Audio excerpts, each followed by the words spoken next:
I poured this resin base years ago and hated it. Watch what I turned it into.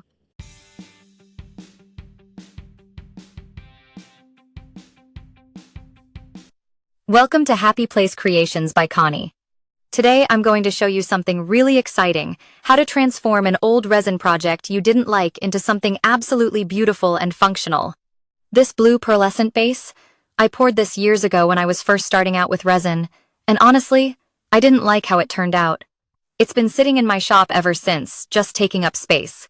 Now here's something interesting. This is actually the project I was working on when I got that phone call from the furnace people.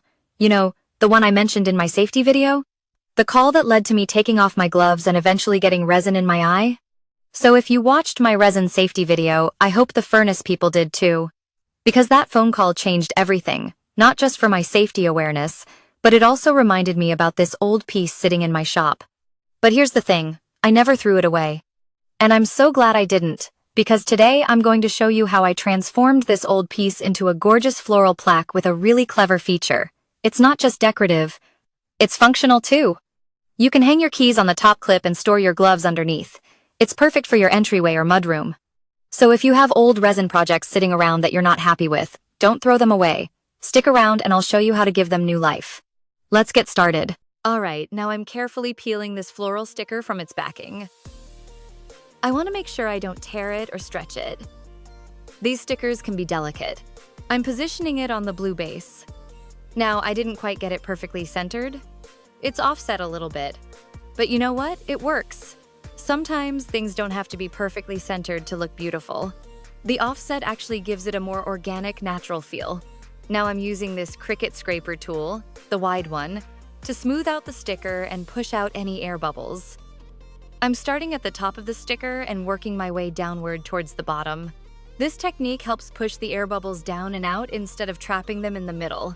I'm applying firm, even pressure as I work my way down. You can see how the sticker is adhering smoothly to the blue base with no air bubbles or wrinkles.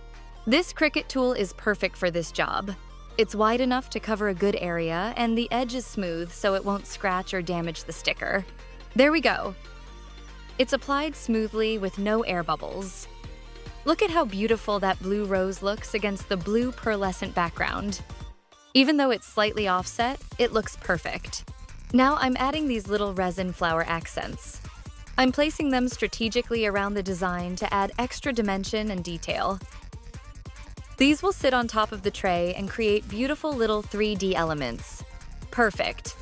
Now it's time to pour the clear resin over everything to seal it and create that gorgeous dimensional effect.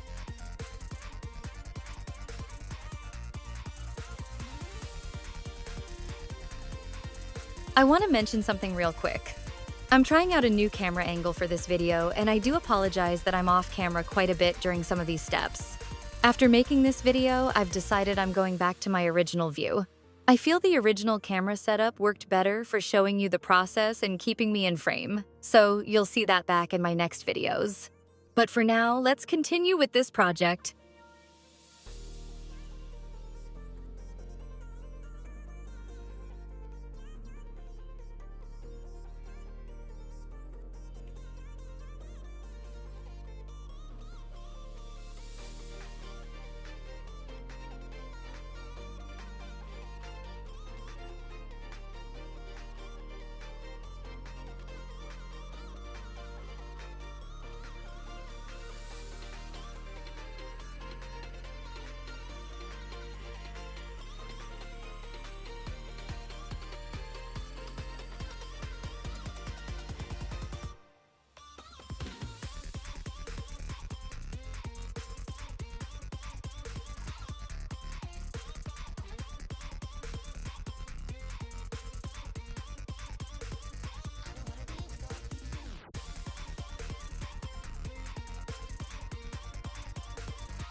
Now, before we mix up some resin to do our top coat, I'm going to cover the back of our project with some resin tape. This is a really important step that a lot of people skip, but it can save you so much frustration. This tape protects the back of the plaque in case any resin spills over the edges when I'm pouring. Without this tape, if resin drips over the edge, it will stick to the back and create a rough, uneven surface. Then you'd have to sand it off, which is a pain.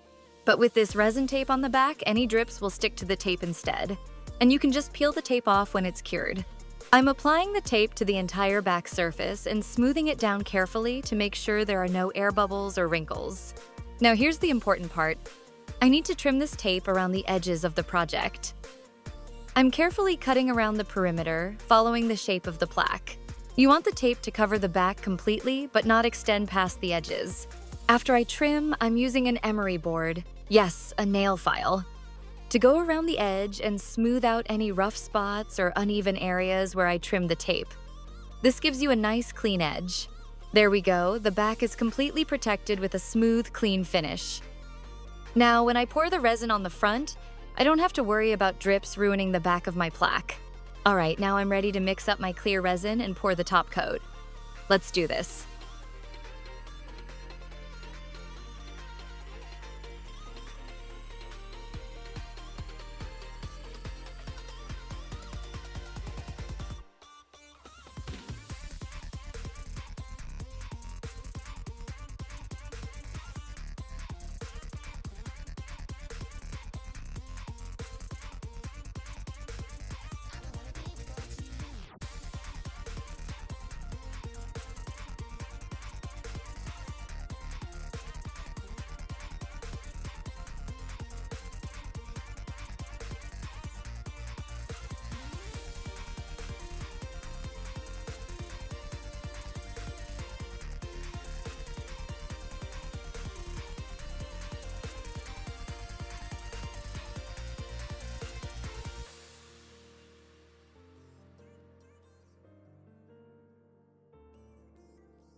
Before I pour any resin, I need to set up my leveling system.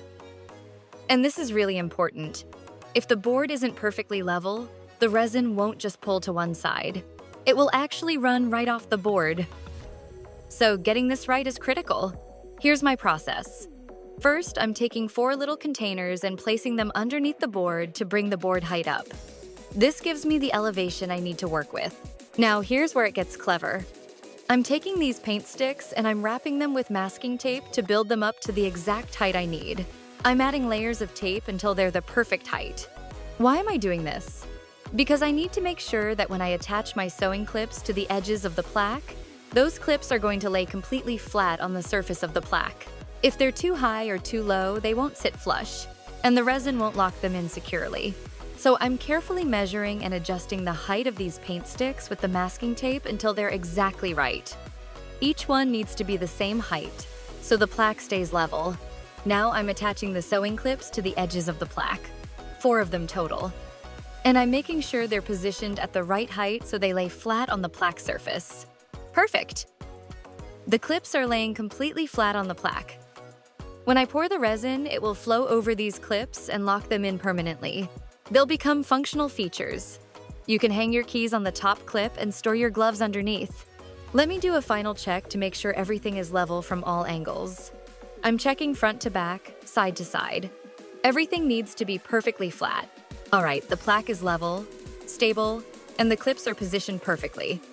Now I'm ready to mix up my resin and pour it. This setup ensures the resin will spread evenly and won't run off the edges.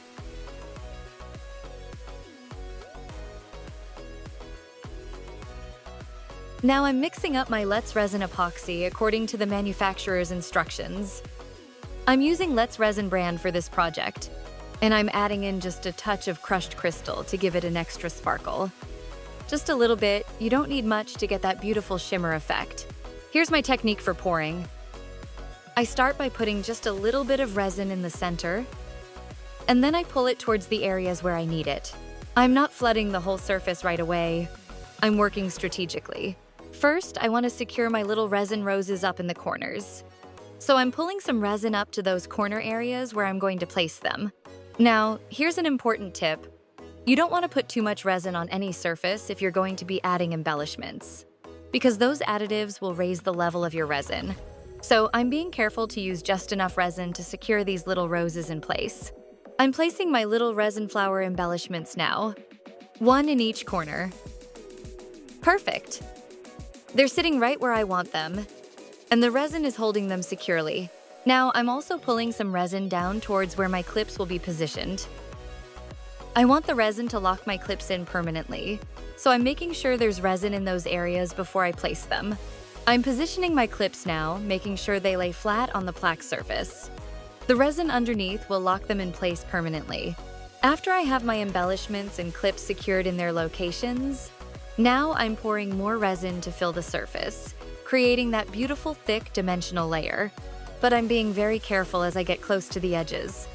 Here's a critical technique. You need to use a fine tip tool to pull the resin from the center to the edge. This ensures your edges will be covered and you'll have a uniform look across your whole piece. I'm using this fine tip tool to gently pull the resin outward, making sure it reaches all the way to the edges without breaking the surface tension. This creates that perfect, even coverage from edge to edge. You can see how the resin is now covering the entire surface uniformly.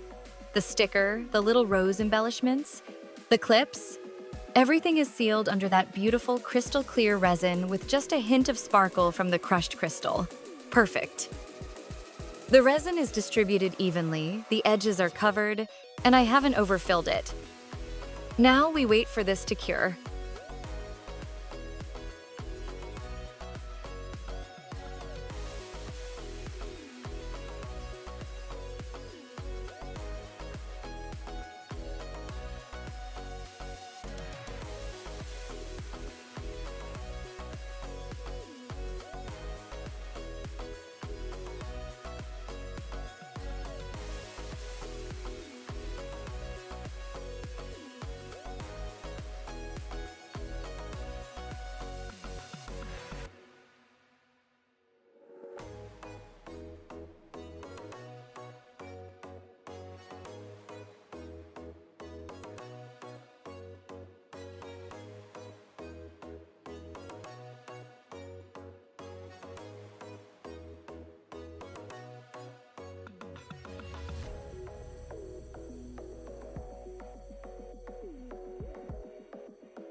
Now, you see me here in the video, and I'm using a long neck lighter.